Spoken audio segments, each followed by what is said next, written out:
اسمعوا يا حيوانات، أنا الملك وكلامي هو القانون. شايف النفخة؟ ده لو عطس الغابة كلها تقع. بس ده أسد يا ثعلب، طبيعي يبقى قوي.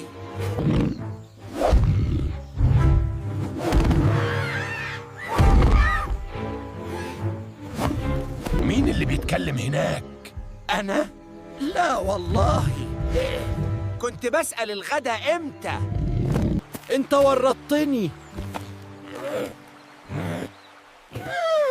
الأسد كان هيأكلني. اهدى يا حمار. عندي خطة تخليه يبطل غرور. هنفهمه إن الملك الحقيقي ذكي ورحيم، مش بس قوي. لا، بالمققلب.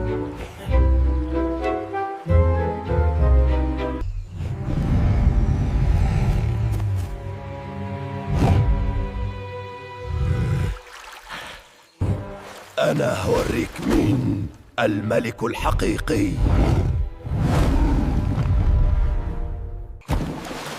الغرور بيوقع صاحبه دايما يا ملكنا. يمكن كنت متكبر شوية.